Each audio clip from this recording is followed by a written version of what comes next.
السلام علیکم. ہمارے چینل میں خوش آمدید. امید ہے آپ سب خیریت سے ہوں گے. پلیز ہمارے چینل کو سبسکرائب کریں، لائک کریں اور شیئر کریں. ساتھ میں دیے گئے بیل آئیکن کے بٹن پر کلک کریں تاکہ آنے والی ہر نئی ویڈیوز کا نوٹیفیکیشن آپ کو ملتا رہے اور ہم آپ تک اسی طرح قصے کہانیاں پہنچاتے رہیں. وہ کم عمر بچی بولتی جا رہی تھی. میں نے کئی ملاقاتوں میں اس کی داستان حیرت کو سنا اور سوچا کہ اسے قائنین تک پہنچاؤں. ذہن و دل پر بوجھ سا تھا. اس کی کہانی اسی کی زبانی بیان کر رہی ہوں. میری ماں کا جوانی میں انتقال ہو گیا تھا. ابو مجھے بوجھ سمجھنے لگے. بھائی کوئی تھا نہیں. مجھے ایک درمیانی عمر والے رکشے سے بہا دیا گیا. میرے تو گلیوں میں سہیلیوں کے ہمراہ کھیلنے کے دن تھے. جب مجھے معلوم ہوا کہ اب کھانا بھی پکے گا اور مٹھائی بھی آئے گی تو پیٹ بھرنے اور نئے جوڑے کے ملنے کے تصور سے بے حد خوش ہوئی اور خوشی خوشی چند دن پیٹ بھر کر کھانا بھی کھایا. میرے میکے میں تو غربت کا راج تھا. ابا کسی طرح مانگ تانگ کر 2 روٹیاں اور بچا ہوا کھانا لے آتے. وہی رات گزارنے کے لیے کافی تھا. خیر مجھے شادی کے فوراً بعد ہی اللہ تعالیٰ نے اولاد سے نواز دیا. شوہر کا رکشہ خراب ہو گیا اور وہ گھر بیٹھ گئے. اب جب میری طلب خوراک کی بڑھی تو میں روٹیوں کے ٹکڑوں سے تازہ ٹکڑا نکال کر کھاتی. کچھ ہمدرد لوگوں پڑوسیوں کو معلوم ہوا تو وہ کھانے کی چیزیں اور دودھ دے جاتے.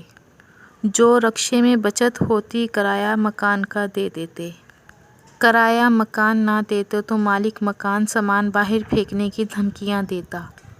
پورا محلہ اکٹھا ہو جاتا. پھر میرے دکھوں میں اور اضافہ ہو جاتا اور میں نے کئی بار مرنے کے بارے میں بھی سوچا. پر یہ سوچ سوچ کر پریشان تھی کہ کیسے گزارا کروں.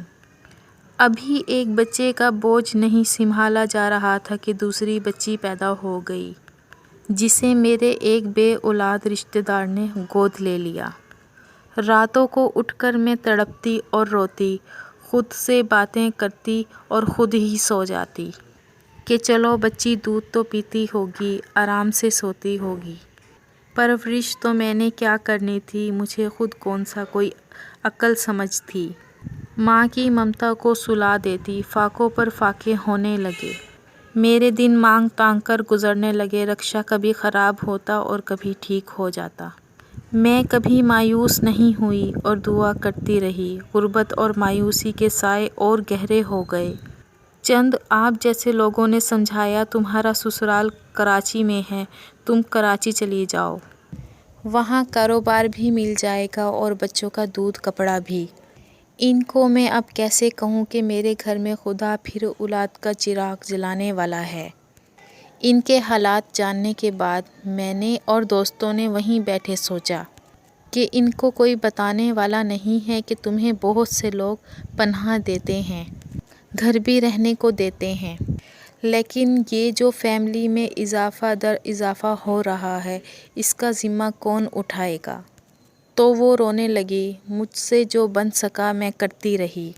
تسلیاں بھی دیتی رہی اور ملنے والیاں بھی سمجھاتی رہیں.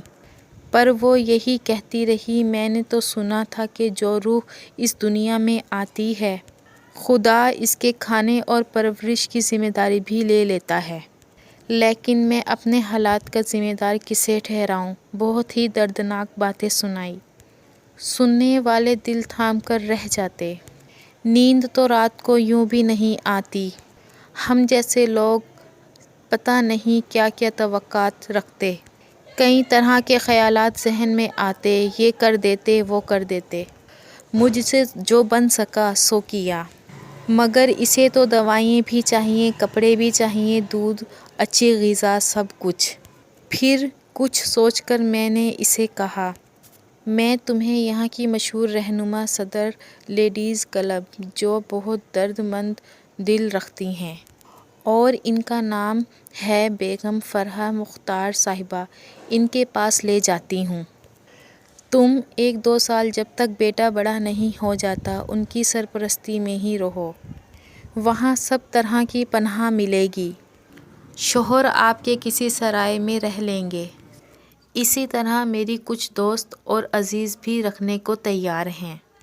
اچانک اس کے آنسو بند ہو گئے اور کہانی بھی ختم ہو گئی۔ ہم نے سوچا کسی سرونٹ کوارٹر خالی ہو تو اسے وہیں جگہ دلوا دیتے ہیں۔ وہ بالکل خاموش تھی، ہم سمجھے راضی ہو گئی ہے۔ وہ دن اور آج کا دن، وہ لیڈیز پارک میں کبھی نہیں آئی۔ بس میرے پاس اس کا فون نمبر موجود ہے اور اللہ پاک سے دعا کرتی ہوں کہ اس کے مسائل کم ہو جائیں، لیکن اس کے لیے دل بے چین سا رہتا ہے۔ اللہ پاک ہم سب کی مشکلیں آسان کریں۔ امید ہے آپ میری اس ویڈیو کو لائک کریں گے اور پلیز زیادہ سے زیادہ شیئر کریں۔ اگلی ویڈیو